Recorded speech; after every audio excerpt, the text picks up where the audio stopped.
নমস্কাৰ বন্ধুসকল, brandassam চেনেলত আপোনালোকক পুনৰবাৰ স্বাগতম জনাইছোঁ। আকৌ আহিছোঁ আপোনালোকৰ মাজত নতুন এটা গুৰুত্বপূৰ্ণ ভিডিঅ' লৈ পেলে। যদি আপোনালোকে চৰকাৰী ঘৰৰ বাবে আবেদন কৰিছিলে, অৰ্থাৎ প্ৰধানমন্ত্ৰী আৱাস যোজনা গ্ৰামীণত এপ্লাই কৰিছিলে আৰু আপোনালোকে চৰকাৰী ঘৰৰ টকা আপোনাৰ বেংক একাউণ্টত এতিয়া ট্ৰান্সফাৰ কৰি দিয়া হৈছে, আপোনাৰ বেংক একাউণ্টত চৰকাৰী ঘৰৰ টকা সোমাইছে আৰু আপোনালোকে সেই টকাখিনি কেনেকৈ চেক কৰিব সোমাইছে নে নাই, আৰু যদি চেক কৰিব বিচাৰে তেনেহ'লে ভিডিঅ'টো সম্পূৰ্ণ চাব, স্কিপ নকৰাকৈ চাব। মই আপোনালোকক এইটো ভিডিঅ'টোত দেখুৱাম আপোনালোকে কেনেকৈ চেক কৰিব পাৰিব।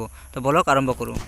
এনেকুৱা ধৰণৰ নতুন নতুন ভিডিঅ' যদি আপোনালোকে সকলোতকৈ আগত পাই থাকিব বিচাৰে তেনেহ'লে আমাৰ চেনেলটো এনেকৈ ছাবস্ক্ৰাইব কৰি ল'ব। ছাবস্ক্ৰাইব কৰাৰ পিছত বেল আইকনটোত ক্লিক কৰি ফালে অল নটিফিকেশ্যনত ৰাখি দিব, কাৰণ মই এনেকুৱা ধৰণৰ নতুন নতুন ভিডিঅ' সদায় ৰাতিপুৱা 8টা বজাত আপলোড কৰোঁ, আপোনালোকে সকলোতকৈ আগত পাই থাকিব। প্ৰধানমন্ত্ৰী আৱাস যোজনা গ্ৰামীণৰ টকা আপোনাৰ বেংক একাউণ্টত সোমাইছে নে নাই, অৰ্থাৎ আপোনাৰ চৰকাৰী ঘৰৰ টকা আপোনাৰ বেংক একাউণ্টত সোমাইছে নে নাই যদি চাব বিচাৰে তেনেহ'লে আপোনালোকে প্ৰথমে মোবাইলৰ ক্ৰম বজাৰ যাব। ক্ৰম বজাৰত গৈ পেলাই চাৰ্চ বাৰত টাইপ কৰিব pmay লিখি পেলাই চাৰ্চ কৰি দিব, নহ'লে মই এইটো ৱেবছাইটৰ লিংকটো এইটো ভিডিঅ' ডেছক্ৰিপশ্যনত দি থৈ দিছোঁ। আপুনি তাত ক্লিক কৰি পেলাই অতি সহজতে এইটো ৱেবছাইটত আহিব পাৰিব। মই চাৰ্চ কৰি আছোঁ, আপোনালোকে চাৰ্চ কৰিব। চাৰ্চ কৰাৰ পিছত এনেকৈ লোডিং হ'ব অলপ। তাৰপিছত আপোনালোকে প্ৰথমে ছাইটটো ডেস্কটপ ছাইট কৰি ল'ব। মই কৰি লৈছোঁ, লোডিং হৈ আছে।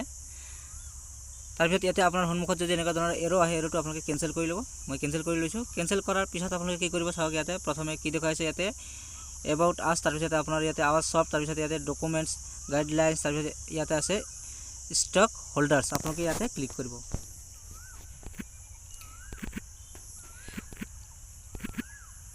চাওক মই ইয়াতে ষ্টক হোল্ডাৰ্ছত ক্লিক কৰিম।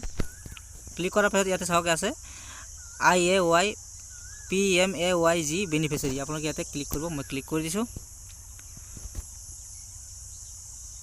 ক্লিক কৰাৰ পিছত এনেকুৱা ধৰণৰ পেজ খোল খাই আহিব। চাওক ইয়াতে কি দেখাইছে, ইয়াতে প্ৰথমে ৰেজিষ্ট্ৰেশ্যন নম্বৰ দিবলৈ কৈ আছে, আৰু এই ৰেজিষ্ট্ৰেশ্যন নম্বৰটো আপোনালোকে ক'ত পাব, মই আগতে এটা ভিডিঅ' বনাই ৰাখিছোঁ। এই ভিডিঅ'টোৰ লিংকটো এইটো ভিডিঅ' ডেছক্ৰিপশ্যনত দি থৈ দিছোঁ। আপুনি তাত চাই ফালে আপোনালোকে ID নম্বৰটো অৰ্থাৎ ৰেজিষ্ট্ৰেশ্যন নম্বৰটো আপোনালোকে ওলাই ল'ব পাৰিব। তো মই ইয়াতে ৰেজিষ্ট্ৰেশ্যন নম্বৰটো ফটাফট দি আছোঁ। মই ৰেজিষ্ট্ৰেশ্যন নম্বৰটো কপি কৰি ৰাখিছিলোঁ, সেইকাৰণে মই ইয়াতে পেষ্ট কৰি দিম, আৰু আপোনালোকে যদি কপি কৰি ৰাখে তেনেহ'লে পেষ্ট কৰি দিব, আৰু যদি চাই লিখিবও পাৰে। আপোনালোকে ইয়াতে লিখে বা পেষ্ট কৰে, যি কৰাৰ পিছত আপোনালোকে ইয়াতে ছাবমিটত ক্লিক কৰিব। মই ছাবমিটত ক্লিক কৰি দিছোঁ। লোডিং হৈ আছে। লোডিং হোৱাৰ পিছত এনেকুৱা ধৰণৰ পেজ খোল খাই আহিব। চাওক আপোনালোকে ইয়াতে স্ক্ৰল ডাউন কৰি পেলাই আহিব, যাৰ নামত আছে এই আইডিটো তেওঁৰ নাম সম্পূৰ্ণ ইয়াতে আহিছে, আৰু তাৰ সম্পূৰ্ণ ডিটেইলছ ইয়াতে থাকিব।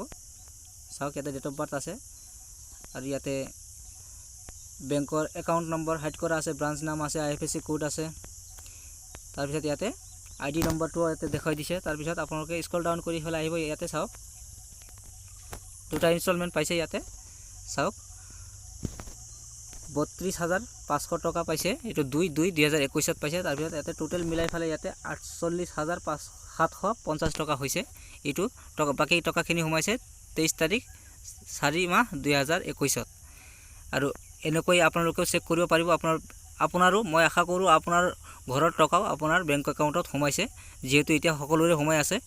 তো আপোনালোকে এনেকৈ চেক কৰিব পাৰিব। আৰু যদি ভিডিঅ'টো চাই ভাল লাগে তেনেহ'লে এটা লাইক কৰি দিব, আৰু আমাৰ চেনেল যদি প্ৰথমবাৰৰ বাবে আহিছে তেনেহ'লে আমাৰ চেনেলটো ছাবস্ক্ৰাইব কৰি বেল আইকনটো অল নটিফিকেশ্যনত ৰাখি দিব, কাৰণ মই এনেকুৱা ধৰণৰ গুৰুত্বপূৰ্ণ ভিডিঅ' আপোনালোকৰ বাবে সদায় আনি থাকোঁ। আপোনালোকে সকলোতকৈ আগত নটিফিকেশ্যনৰ জৰিয়তে পাই থাকিব। ভিডিঅ'টো চোৱাৰ বাবে ধন্যবাদ।